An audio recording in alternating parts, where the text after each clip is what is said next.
न तनु जानकी सुमरो पवन कुमार बल बुद्धि विद्या देहु मोहि हरहु कलेश विकार सियावर रामचंद्र की जय। जो सुमरन सिद्धि होए घन नायक कविवर वदन करहु अनुग्रह सोई बुद्धि राशि सुगुण सदन मुख होई वाचाल पंगव चढ़ाई गिरवर गन जासु कृपा सो दयाल दरबाऊ सकल कलिमल दहन नील सरोवर श्याम करुण अरुण बारिज नयन करहु सोम मौर धाम सदा क्षीर सागर कुनिंदु समते कुमारन करुणायन जाई दिन पड़ने करहु कृपा मर्दन बंदेउ गुरुपद कंज कृपा सिंधु नर रूप हरि महामोह तम पुंज जासु बचन रवि करन कर श्यावर रामचंद्र की जय। बम बम भोलेनाथ की जय।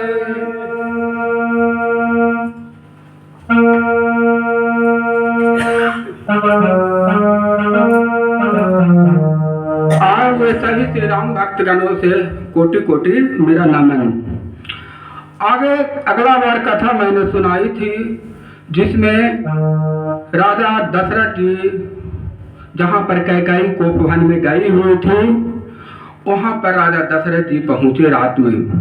उसके बाद आपस में दोनों की विचार चर्चा होती है कि मांगो मांगो पै कहु पिया कवहु न देहु न लेहु देन कहेहु वरदान दुई तेहु पावत संदेहु। कई कहती है कि हे प्रियतम आप मांग मांग तो कहा करते हैं पर देते लेते कभी कुछ भी नहीं। आपने तो वरदान देने को कहा था उसके उनके भी मिलने में संदेह है। कई कह रही है कि आपने तो वरदान देने के लिए कहा था लेकिन अभी तक नहीं मिला और उसमें भी संदेह है। जाने उमर मुराऊ हाथी कहीं तुम्हारी को हाब परम प्रिय थाती राखी न मांगू काऊ अब बिसारी गयाऊ मोहि भोर सुभाऊ। राजा ने हंसकर कहा क्या मैं तुम्हारा मर्म मतलब समझा। मान करना तुम्हें परम प्रिय है। तुमने उन बारों की धाती धरोहर रखकर फिर कभी मांगा ही नहीं। मेरा भूलने का स्वभाव होने से मुझे भी वह प्रसंग याद नहीं रहा कि मैंने तुम्हें वरदान देने के लिए कहा था। झूठे हम तो सुजन देहू अदुई के चारि मांगी मकुले रघुकुल रीति सदा चल आई प्राण जाहू बरु बचन दशरथ जी मुझे झूठ झूठ मुठ दोष मत दो। दशरथ जी कहते हैं कि झूठ मूठ दोष मत दो, चाहे 2 के बदले 4 मांग लो। ऐसी बात थोड़े है कि मैं तुम हमारी पत्नी हो, तुम्हें मैंने वरदान दिया था वर मांगने के लिए, लेकिन 2 के बदले 4 मांग सकती हो ऐसा, लेकिन नहीं देने का तो सवाल ही नहीं होता है। रघुकुल में सदा से यह रीत चली आ रही है कि प्राण भले ही चले जाए पर वचन नहीं जाता। रघुकुल कौन थे? राम के दादा परदादा परदादा थे, आज के पिता थे। नहीं असत्य समपातक पूजा, अगिर समोहिक कोटिक गुंजा। सत्य मूल सब सुखद सुहाए, अब वेद पुराण विदित मनु गाए। असत्य के समान पापों का समूह भी नहीं है, क्या करोड़ों घुंचियां मिलाकर भी कहीं पहाड़ के समान हो सकती है। सत्य की समस्त उत्तम सुकोटि पुण्यों की जड़ है। यह बात वेद पुराणों के प्रसिद्ध है और मनु जी ने भी यही कहा है। महाराज मनु जी कौन थे? वही दशरथ ही हैं महाराज मनु जी। वही पूर्व जन्म में भगवान से निवेदन किए थे कि हमारे घर में आप पुत्र के यहाँ जन्म ले। तो ही शत्रुपा और महाराज मनु ने घोर तपस्या की थी। सब परम पिता परमेश्वर ने उन्हें दर्शन दे करके और श्री राम अवतार में उनके घर राम जन्म लेने के लिए उनको आशीर्वाद दिए थे। तेहि पर राम शपथ करी आई, असुकुत स्नेह अवधि रघुराई। बात डिराई कुमति हसी बोली, अकुमत कुहम बग कुलह जन खोली। उस पर मेरे द्वारा श्री राम जी शपथ करने में आ गई, मुंह से निकल पड़ी। श्री रघुनाथ जी मेरे सुकुत पुण्य और स्नेह की सीमा है। इस प्रकार बात पक्की करा के दुर्बुद्धि कई हंसकर बोली कि मानो उसने कुमत बुरे विचार रूप दुष्ट पक्षी बाज को छोड़ने के लिए उस कुली आंखों की टोपी खोल दी। जब पूर्णतः विश्वास हो गया कि अब ये वरदान निश्चित ही देंगे, तब वह बहुत खुश हुई और खुश होकर के उठ गई। भूप मनोरथ सुभग बनु, असुख सुभंग समाजो। भिलन जिमी छाड़ा न चाहती, बचन भयंकर बाजो। राजा का मनोरथ सुंदर वन है, सुख सुंदर पक्षियों को समुदाय है। उस पर भिन्न की तरह कैकेयी अपना वचन रूपी भयंकर बाज छोड़ना चाहती है। महाप्रायण के 13वां विश्राम। सुनहु प्राण प्रिय भावत जी का, देहु एक बार भरत ही टीका। मांगऊ दूसर बर कर जोरी, अपर बहुनाथ मनोरथ मोरी। वो कैकेयी बोली कि हे प्राण प्यारे सुनिए, मेरे मन में तो दूसरा बर भी मैं हाथ जोड़कर मांगती हूँ, मेरा मनोरथ पूरा कीजिए। एक वरदान मांगी कि भरत का राज तिलक किया जाए, लेकिन दूसरा हाथ जोड़कर निवेदन कर रही है। आगे उदासी 14 बारिश राम वनवासी। असुन बचन भूपहि अशोकु, असत्य कर। वचन सुनकर राजा के हृदय में ऐसा शोक हुआ जैसे चंद्रमा की किरणों के स्पर्श से चकवा विकल हो जाता है। उनको लगा कि अब प्राण निकलने वाला है। गया उत्साह में नहीं कछु कहीं आवा, जनु सचान बन झपट उलावा। अभी बरन भया उन बदनर पालू, दामन हन मनहु तरु तालू।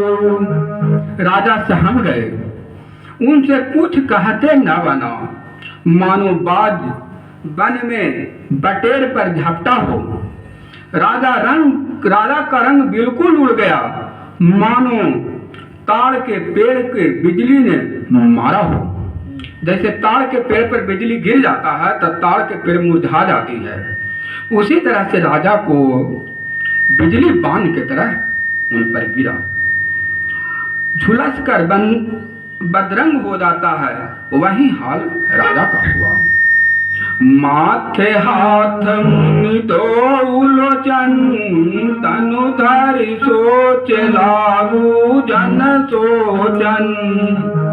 मोर मनोरथ सुरतन फूला, अफरत कर निज मिहतउ समूला। माथे पर हाथ रखकर दोनों नेत्र बंद करके राजा ऐसा सोच करने लगे कि मानो साक्षात सोच ही शरीर धारण कर सोच रहा हो।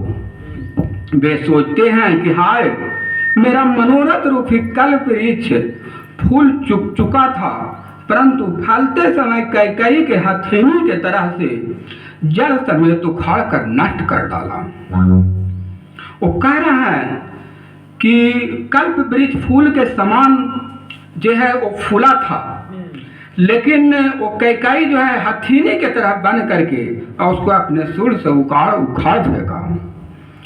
तो बात है ही, जब भगवान राजा का राम तिलक करने का प्रण कर लिए थे, और ऐसे भी विधि का विधान कहा जाता है कि बड़ा पुत्र को ही राज तिलक दिया जाता है। अगर सक्षम चलाने में ना हो तब दूसरे व्यक्ति को दिया जाए। कहा कि बड़ा जो भाई होते हैं वो पिता के समान, पिता के तुल्य होते हैं। अवध उजारी किन्हा कैकई, अधिहतिया चल विपत्ति के नहीं। कैकई ने अयोध्या को उजाड़ कर दिया, विपत्ति के असर सुदूर निभ डाल दी। कवन अवसर का भयऊ गया, गयऊ नारी विश्वास। योग्य सिद्धि फल समय अजमी, जात ही अविद्या नाश। सियावर चंद्र विजय। किस अवसर पर क्या हो गया, स्त्री का विश्वास करके मैं वैसे ही मारा गया जैसे योग के सिद्ध रूपी फल मिलने के समय जोगी अविद्या नष्ट कर देती है। स्त्री पर विश्वास करके और वह खुद अपने दूधा पर पड़ गए। इसीलिए कोई भी वरदान मांगने के लिए भी सोच समझ करके भी दिया जाता है कि किस वरदान को मांगने के लिए कैसा शुभ समय दें। एहि विधि राउ मन ही मन झाका, देख कुमाति कुमति मन माखा। भरत की राउर पुतन होई, आन मोल बेसाई की मोही। इस प्रकार राजा मन ही मन झीक रहे हैं। राजा के ऐसा बुरा हाल देखकर दुर्बुद्धि कैकई मन में बुरी तरह से क्रोधित हुई और बोली कि खरीद लाए हैं, क्या मैं आपकी विवाहित पत्नी नहीं हूँ? कैकई कह रही है कि क्या आपका भरत पुत्र नहीं है? आप क्या हमको खरीद लिए हैं? खरीद करके यहाँ लाए हैं? इस तरह से वो दुर्वचन बोल रही है। जो सुन काहे न बोलहु बचनु सम्हारे। वंश में सत्य बोलने का प्रसिद्धि प्राप्त है और फिर भी कुछ उत्तर नहीं देते। चाहे देना है वरदान तो हाँ बोलिए, और नहीं देना है तो नहीं बोलिए भाई, स्त्री तो स्त्री ही होती है। जब स्त्री घर में ना रुष्ट हो जाती है तो पूरा घर जैसे तैसे हो जाता है। उसी तरह से यहाँ पर है। और नारी का स्वभाव तो भगवान ही ऐसा दे दिए हैं कि थोड़ा सा में विचलित हो जाना, दूसरे के कहने पर आ जाना, कभी कुछ माने सोच समझ, भगवान ही औसत स्वभाव दिए हैं, औसत स्वभाव दिए है स्त्री का। स्त्री जाति महान है, लेकिन बिना स्त्री का जग जीवन तो कल्याण होगा नहीं। लेकिन यही ऐसा एक स्वभाव है कि उसमें सोचनीय शक्ति थोड़ा कम है, कम ज़्यादा। दे न कहे हुआ जानवर देहु, अतजहु तत जग अपजसुले हो। सत सराय कहु बरु देना, जानहु ले मांग चवेना। आपने ही वर देने को कहा था, अब भले ही ना दीजिए, सत्य को छोड़ दीजिए और जगत में अक्षय लीजिए। सत्य की बड़ी संग्रहणा करके वर देने को कहा था।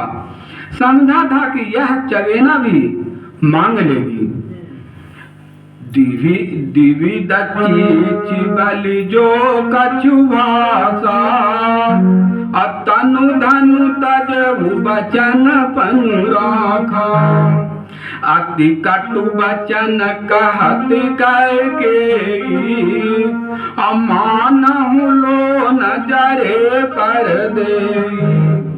राजा सीवी, दधीचि और बलि ने जो कुछ कहा, शरीर और धन त्याग कर भी उन्होंने अपने वचन की प्रतिज्ञा को निभाया।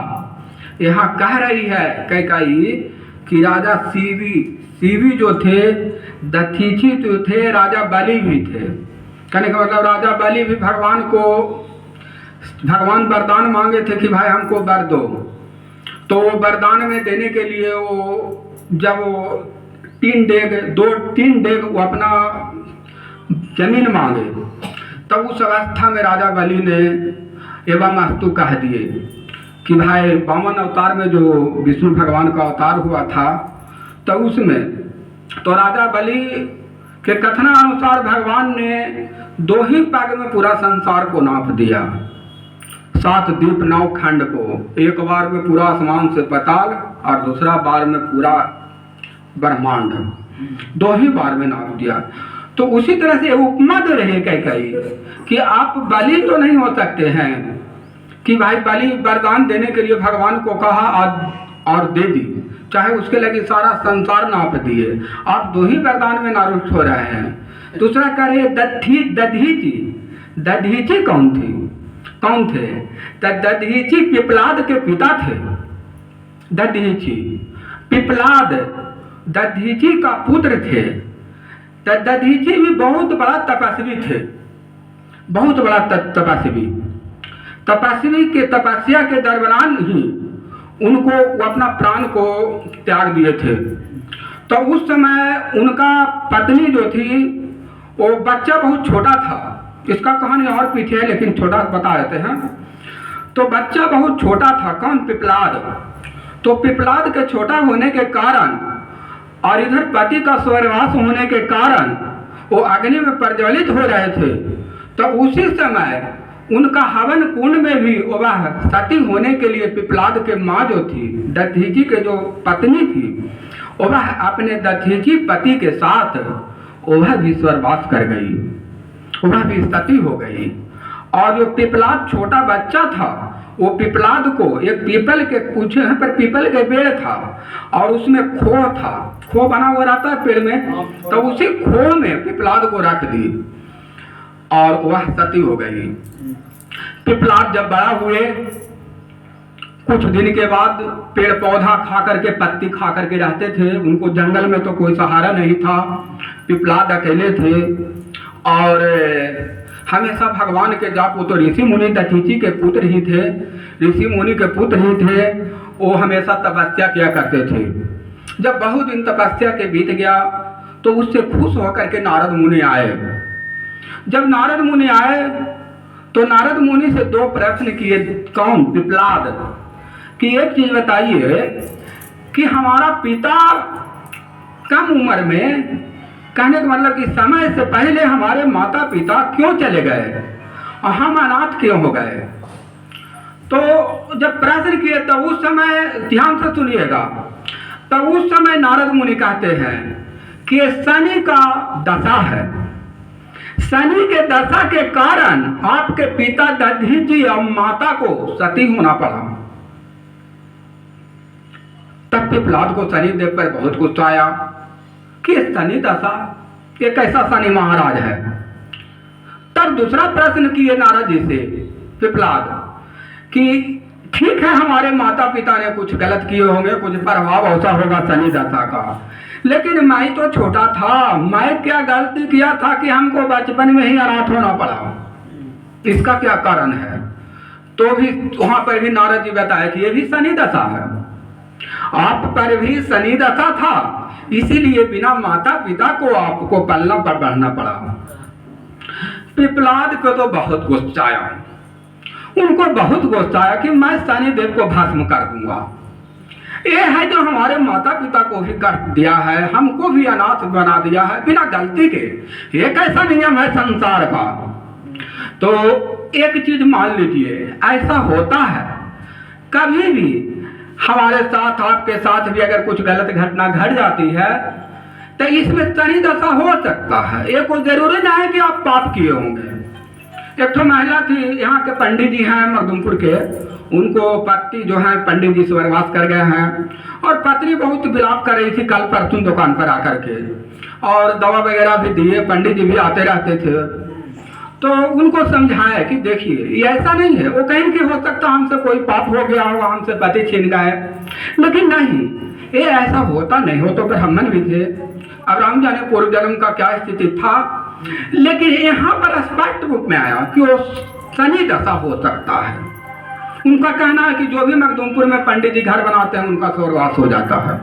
हमारे घर में ऐसा स्थिति आता है कि जो भी घर बनाते हैं वो वह कम ही उम्र में, कहने का मतलब कि 30 से 40 की उम्र में वह स्वर्गवास कर जाते हैं। ये परदादे से ही पुरखन आ रहा है, समस्या आ रहा है, ये तो भारी समस्या है घर में भाई। अब उनको डर लग रहा है कि हमारा 2 बच्चा है, हमारा 2 बच्चा भी हो सकता है 30 से 40 वर्ष की उम्र में अगर हो जाए, तो फिर ये हमारे की तरह पुतों को भी बुधवा बनना पड़ेगा। वो बहुत चिंतित थे। तो हमको उपाय बताया कि देखिए गलती आपका नहीं है, इसमें गलत आप नहीं। बहुत सारे लोग गलत का ऐसा है कि बहुत सारे लोग गलत करते हैं, अपना पति को इज्जत न करते हैं, सत्कार न करते हैं, तो उसके चलते उनको पति से हाथ धोना पड़ता है इस जन्म तो अगले जन्म में भी। जैसा माता अनुसुईया ने माता सीता को समझाई थी कि अपना पति को सबसे बड़ा देवता इष्ट देव मानना चाहिए, और उन्हीं के पति के द्वारा ही, इष्ट देव के द्वारा ही आपका कल्याण होगा। जो पति को अपना पति सत्कार नहीं करेंगे, इष्ट देव नहीं समझेंगे, तो उनका कल्याण इस जीवन में तो क्या अगले जन्म में भी नहीं हो पाएगा। तो वही चीज अब यहाँ पर इस तरह की समस्या, तो उनको बताया कि आपका शनि दशा हो सकता है। यहाँ पर भी पिपलाद को और दधीचि के साथ शनि दशा थी, तो शनि दशा के कारण ऐसा हुआ। तब पिपलाद घोर तपस्या करना शुरू कर दिए। तब ब्रह्मा दौड़े दौड़े आए, ब्रह्मा ने आशीर्वाद मांगे, तो आशीर्वाद में पिपलाद एक ही आशीर्वाद मांगे कि हम जिसको आंख गलत दृष्टि से आंख से देख लूं वो वह जल के भस्म हो जाए।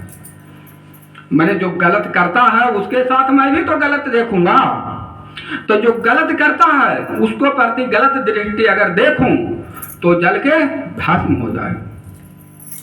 तब उसी समय वो फिर उसके बाद वो कहने के बाद तपस्या में लीन हो गए। जब लीन हो गए तो वह आवाहन करने लगे शनिदेव के, तो शनिदेव का आवाहन करने लगे। तो शनिदेव दौड़े दौड़े, उनको भी पता नहीं था, वो दौड़े दौड़े आए हाँ पर पिपलाद के समाज।